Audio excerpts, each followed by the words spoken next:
Mi nombre es Rosaura Valenzuela. Tengo 68 años. La casa estaba en silencio esa mañana, con esa quietud de diciembre que hace que cada sonido parezca más nítido: el zumbido del refrigerador, el tic-tac del reloj de la cocina, el susurro suave del calentador encendiéndose. Estaba sentada a la mesa con una taza de café, escuchando a medias los gorjeos de los gorriones afuera. El aire olía ligeramente a canela. La noche anterior había horneado unas galletas, solo para que la casa no se sintiera tan vacía. Entonces, la voz de mi hijo resonó desde el altavoz en la sala.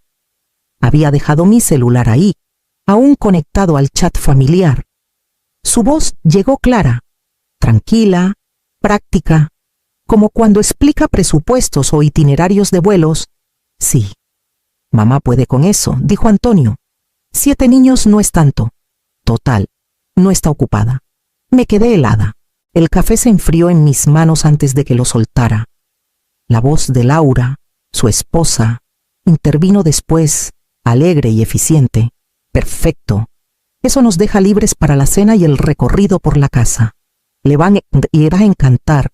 Adora a los niños. Hubo un tintineo de copas, risas de su lado. Yo me quedé ahí, mirando el mostrador, el tarro de azúcar ligeramente ladeado, el gallo de cerámica que había sido de mi madre. Podía sentir la facilidad en su tono, la comodidad de asumir que diría que sí. Pasé años enseñando a mis alumnos que las palabras importan, que lo que decimos moldea cómo vemos a las personas, y ahora mi propio hijo me había reducido a una línea en su lista de pendientes. Cuando la llamada terminó, el silencio fue más fuerte que antes. Caminé a la sala y vi el celular aún encendido, su luz azul suave contra la corona navideña en la pared. La conversación flotaba en el aire como humo que no se disipaba. Por un largo rato me quedé parada, mi reflejo apenas visible en la ventana. Mi cabello se había vuelto casi completamente gris este año. No me había molestado en teñirlo desde que Rafael se fue. Él solía bromear que yo era quien hacía que la Navidad funcionara como reloj, comidas planeadas, decoraciones a tiempo, vecinos pasando por un chocolate caliente. Eso fue hace años, cuando esta casa en Querétaro estaba viva. Ahora se sentía como una sala de espera, para llamadas, para recados, para la conveniencia de alguien más. Afuera, un camión pasó ruidosamente por la calle, llevando un árbol de Navidad amarrado en el techo. Pensé en el árbol viejo guardado en el desván, aún en su caja, y en los adornos que no había desempacado desde el último invierno de Rafael. Me dije que lo haría algún día, pero ni yo misma lo creía ya. Regresé a la cocina, tiré el café intacto por el fregadero y me quedé ahí mientras el vapor subía y se desvanecía. Fue la primera vez en años que no tomé el celular para devolverle la llamada a Antonio. Por la tarde, la casa olía de nuevo a galletas, pero esta vez no las horneé para nadie más. Solo quería recordar cómo se sentía el calor, afuera. La luz comenzaba a desvanecerse, y en la distancia, escuché las campanas de la iglesia de San Miguel de Allende. Su ritmo era constante, familiar, casi suficiente para calmarme, pero las palabras que había oído seguían conmigo, silenciosas y pesadas. Mucho después de que el sonido se apagó, la tarde siguiente, escuché el coche de Antonio estacionarse en la entrada. Ese sonido solía alegrarme, significaba que la casa se llenaría de risas. Zapatos pequeños regados por el suelo, pero esta vez traía un peso diferente. Entró sin tocar, cargando 2 bolsas grandes y un recipiente plástico etiquetado como macarrones con queso orgánicos. Laura lo seguía, impecable, con un leve aroma a perfume y menta. «Hola», mamá, dijo ella con entusiasmo. «Solo queríamos dejar esto antes de que todo se ponga muy loco». Puso una carpeta en el mostrador y empezó a hablar rápido, con esa voz pulida como en sus podcasts. «Aquí está el horario para Nochebuena, horas de merienda, siestas, descansos de pantallas. Hay una nota sobre las alergias de Sofía. También. Ah, Y las instrucciones para el medicamento de Gabriel. Su inhalador está en la bolsa roja, Antonio añadió. Casi como si se le ocurriera de repente. Lo recogemos la mañana de Navidad. Estarás bien, ¿verdad? Sonreí, porque eso hacen las madres cuando se les quiebra el corazón, sonríen para que nadie vea la grieta. Claro, dije. Será divertido. Laura soltó una risita alegre. Eres la mejor, Rosaura. No podríamos hacer esto sin ti. Luego miró su reloj. Me dio un beso al aire cerca de la mejilla. Y se fueron. El motor arrancó. Sus voces se desvanecieron con el viento. La casa volvió a quedarse en silencio. Me quedé ahí un buen rato, mirando la carpeta en el mostrador. Mi reflejo me devolvía la mirada desde la cubierta brillante de plástico. La tomé, mitad curiosa, mitad temerosa. Adentro había una tabla impresa, hora por hora, codificada por colores. En la parte superior, en negritas y centrado, decía Plan de cuidado Nochebuena. Recorrí las palabras con la punta del dedo, el papel temblando ligeramente. A mi alrededor, las galletas de ayer seguían intactas en su plato. Podía escuchar el reloj marcando, nítido y constante, como si midiera la paciencia. Esa noche, dejé la lista donde estaba y apagué la luz de la cocina. Por primera vez en años, no me sentía cansada. Solo sentía que ya estaba harta. Esa noche, no pude dormir. El viento empujaba suavemente contra las persianas, trayendo un leve aroma a pino y aire del Valle de México. Me levanté y caminé por la casa, como solía hacerlo en Nochebuena, cuando Antonio era pequeño, revisando las luces, acomodando las botas navideñas, asegurándome de que todo estuviera perfecto. Antes, esta casa brillaba. Rafael tarareaba villancicos mientras cortaba el jamón, y yo estaba en la cocina, bañándolo en salsa, fingiendo no notar cuando Antonio robaba galletas de azúcar de la charola. La sala se llenaba de risas, el olor a nuez moscada y canela, el tintineo de copas cuando los vecinos pasaban con pasteles. Aún podía ver el árbol que compramos cuando Antonio cumplió 10 años. Habíamos salido temprano, abrigados con bufandas, y él insistió en cargar el más pequeño hasta casa. Es chiquito como nosotros, dijo, arrastrándolo orgulloso por la nieve. Después de que se casó con Laura, el ritmo cambió. El primer año, llegaron tarde, agotados por un viaje largo. El siguiente, se saltaron la cena pero pasaron por el postre. Luego, se volvió una llamada en lugar de una visita. Mamá, venimos la próxima. Va ahora. El árbol seguía en el desván, sellado en una caja polvorienta. No lo había abierto desde la última Navidad de Rafael. Me dije que lo pondría este año, pero sabía que era mentira. El reloj del aparador dio la medianoche, suave y hueco. Me quedé parada en la penumbra, mirando la sala vacía que alguna vez contuvo todo lo que amaba. Algunos recuerdos se sienten cálidos al tocarlos. Otros solo te recuerdan el frío. Por la mañana, la lista en el mostrador se había convertido en parte de la habitación, papel blanco contra madera oscura, como algo que no podía ignorar. Me moví alrededor de ella todo el día, fingiendo que no estaba ahí, doblando ropa, limpiando mostradores que no lo necesitaban. Cada sonido parecía demasiado fuerte: el zumbido del refrigerador, el tic-tac del reloj, el eco de la voz de Antonio de ayer. Total, no está ocupada. Esa frase me seguía a todos lados, se colaba bajo la puerta, en mi café, en el silencio de la casa. Por la noche, me senté a la mesa de la cocina con mi vieja laptop. La pantalla parpadeó al encenderse, bañando la habitación en una luz azul pálida. Abrí mi correo y revisé las facturas del servicio de banquetes. Mi nombre seguía como contacto principal. Laura debió haber usado mi cuenta del año pasado. Pasé el cursor sobre el mensaje de confirmación, temblando, y luego hice clic en cancelar pedido. Apareció una ventana. ¿Está segura de que desea proceder? Dudé. Luego presioné sí.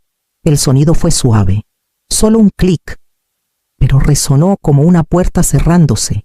Por primera vez en años, no me sentí como un accesorio de la celebración de alguien más. La culpa llegó rápido, aguda y familiar. ¿Qué pensaría Rafael? Él era de esos hombres que creían que mantener la paz era mejor que tener la razón. Pero Rafael ya no estaba. Y la paz no me había acompañado en mucho tiempo. Abrí otra pestaña y escribí Posadas en Puerto Vallarta Navidad disponibilidad. Los resultados aparecieron pequeños lugares desgastados por el sol, con porches y luces navideñas.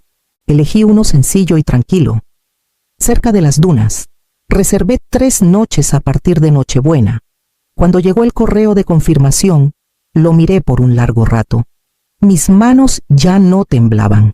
Luego, tomé una libreta y escribí: pasen la Navidad con sus hijos. Yo ya crié al mío. Arranqué la hoja con cuidado. La doblé y la puse debajo del plan de cuidado en el mostrador. El papel se veía ordenado, deliberado, casi cortés. Afuera, las farolas comenzaron a encenderse. En algún lugar de la calle, un vecino tocaba Noche de Paz. La melodía flotaba por la ventana abierta, frágil y lenta. Me quedé ahí, escuchando, dándome cuenta de que esta sería la primera Navidad en 40 años que no había planeado alrededor de alguien más. La idea se sentía peligrosa, como estar demasiado cerca de una flama abierta y emocionante al mismo tiempo. Apagué la luz de la cocina. Dejando ambos papeles en el mostrador, la casa cayó en una quietud que no se sentía vacía esta vez. Se sentía como espera. A la mañana siguiente, el aire traía esa luz plateada y pálida que tiene Guanajuato en invierno, suave pero honesta. Manejé hasta la casa de Carmen, mi amiga más antigua. Nos conocimos hace 40 años, cuando nuestros hijos estaban en el mismo kinder. Ella era enfermera entonces, de lengua afilada y corazón generoso a partes iguales. Ahora vivía sola en una casita de ladrillo, rodeada de rosales que se negaban a morir. Incluso en diciembre, Carmen abrió la puerta antes de que tocara. «Tienes cara de que has estado pensando de más», dijo, haciéndome pasar. El olor a chocolate y canela me envolvió como una cobija. Nos sentamos a su mesa de cocina, como siempre. 2 mujeres intercambiando recuerdos en lugar de recetas. Le conté sobre la llamada, sobre la lista en el mostrador, sobre la reserva que había hecho la noche anterior. No me interrumpió. Solo escuchó, removiendo su chocolate lentamente. Cuando terminé, se recargó en la silla, con un brillo en los ojos. «No es rebeldía, Rosaura», dijo. «Es jubilarse de la culpa». Las palabras calaron más hondo de lo que esperaba. Soltó una risita suave. «Dejé de ayudar a mis hijos hace años. Deberías probarlo. Es mejor para la presión». Hablamos de Rafael, de los hombres que amamos y de la paciencia que confundimos con deber. Por primera vez en mucho tiempo. La risa que salió no fue cortés, fue real. De esas que te hacen bajar los hombros y sentir el corazón más ligero. Cuando me fui, Carmen me puso una lata pequeña de chocolate en la mano. «Para Navidad», dijo. «Donde sea que la pases». De regreso a casa, me di cuenta de que ya sabía exactamente dónde sería eso. Desperté antes del amanecer en Nochebuena. La casa estaba quieta, atrapada entre la noche y la mañana. Por un momento, me senté al borde de la cama, escuchando el zumbido suave del calentador y el grito lejano de un tren. El cielo afuera era de un gris pálido, el color de la duda. Me vestí en silencio suéter de lana, abrigo de viaje, las mismas botas que usaba cuando Rafael y yo hacíamos paseos invernales por la costa. La maleta esperaba junto a la puerta, más ligera de lo que esperaba. Solo algo de ropa, la lata de chocolate que me dio Carmen y una foto enmarcada de Antonio de pequeño, con una sonrisa sin 2 dientes delanteros. En la cocina, el plan de cuidado seguía donde lo dejé, con mi nota encima, ordenada y tranquila. Coloqué la llave de la casa al lado, afuera. El aire frío me mordió la cara. Subí la maleta a la cajuela, encendí el coche y vi cómo los faros se extendían por la calle silenciosa.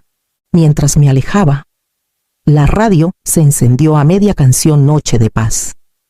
Tarareé suavemente, casi sin querer. El viaje a Puerto Vallarta fue de 4 horas. De esas distancias que parecen más largas cuando tus pensamientos van al paso del camino. El sol comenzó a salir, pintando rayas rosas y doradas en la niebla. Miraba por el retrovisor, viendo mi colonia desvanecerse, porches, buzones, la vida que construí pedazo a pedazo. A mitad del puente, el aire cambió. El olor a sal llenó el coche, fresco y cortante. Bajé la ventana, dejándolo entrar.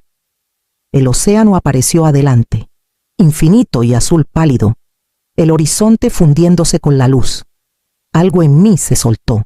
No era exactamente alegría, sino algo más quieto, más firme. Pensé que irme se sentiría como huir. En cambio, se sintió como respirar por primera vez en años.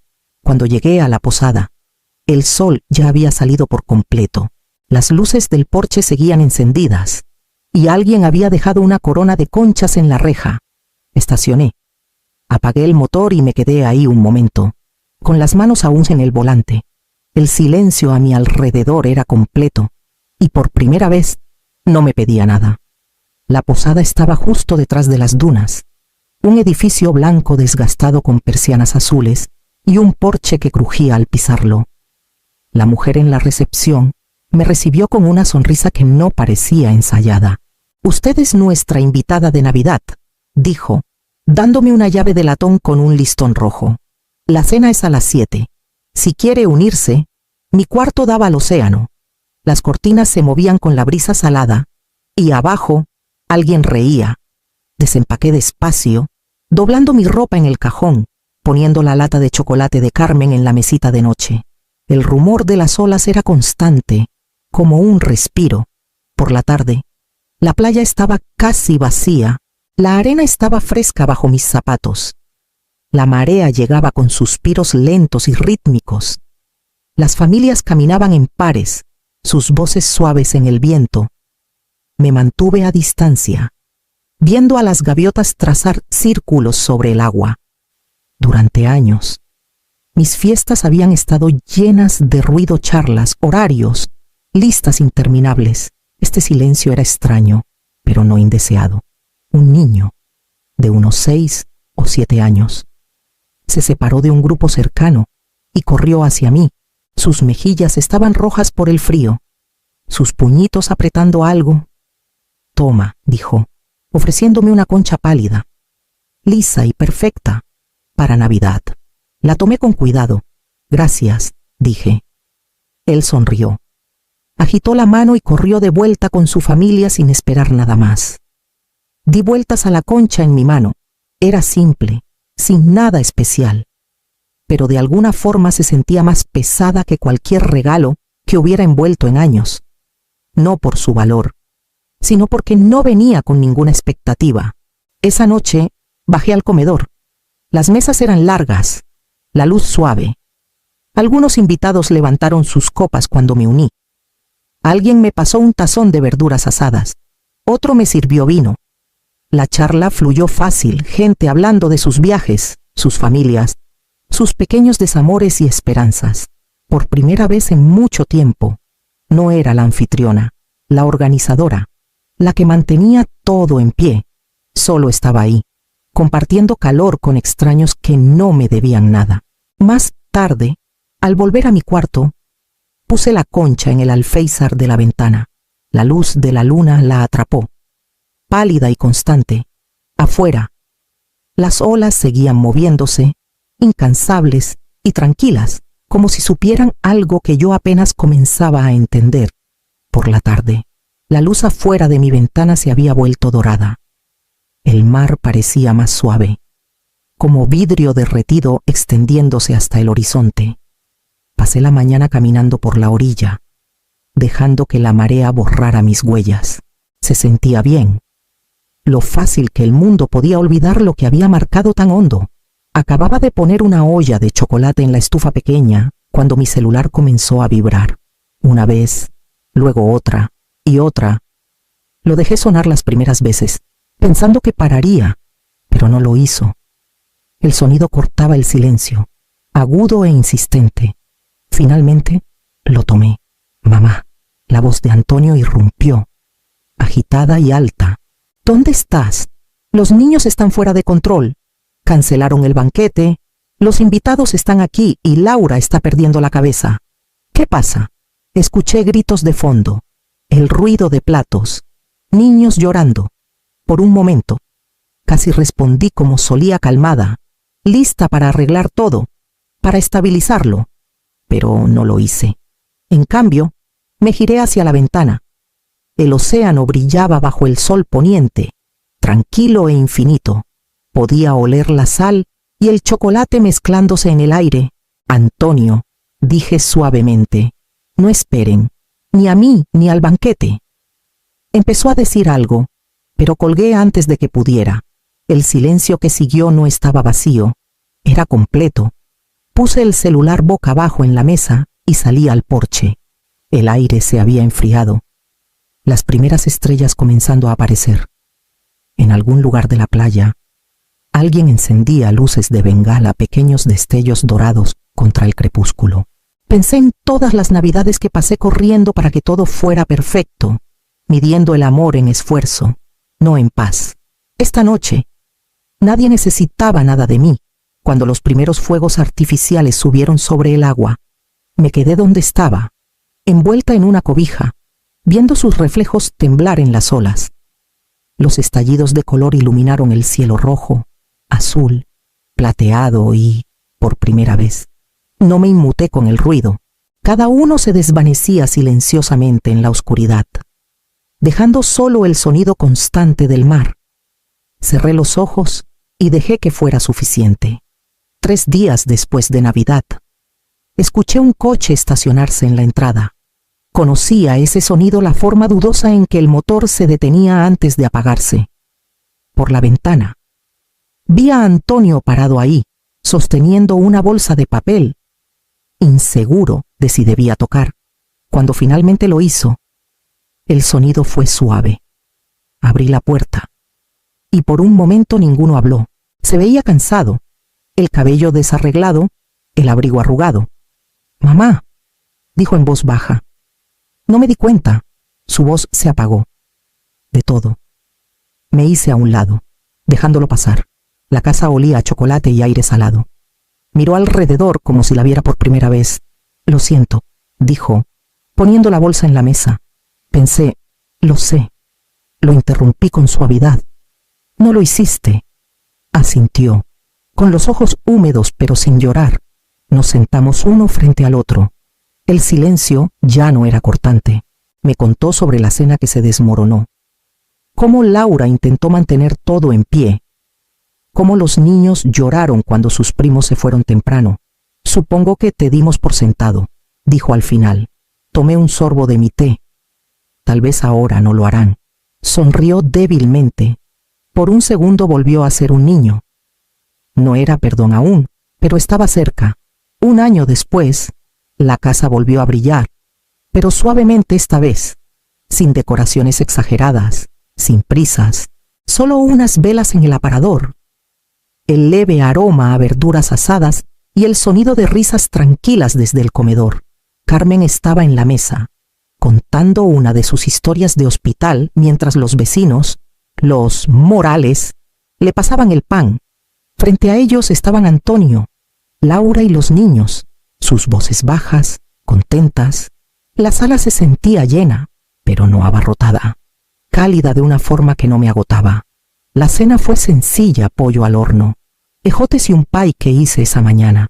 Nadie necesitaba una lista para mantener las cosas en orden. Cuando los platos se recogieron, levanté mi copa, por la paz que llega. Dije, sonriendo.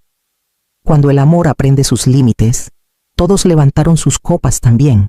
Incluso Laura me miró a los ojos, y por primera vez su sonrisa los alcanzó. Los niños rieron, con migajas aún en los labios. Afuera, el aire brillaba con el frío, el sonido de las campanas lejanas de la iglesia flotando por la ventana. Miré alrededor de la mesa y sentí algo tranquilo asentarse en mí. No era triunfo ni victoria, solo calma. Esto, pensé, era lo que el amor debía sentirse.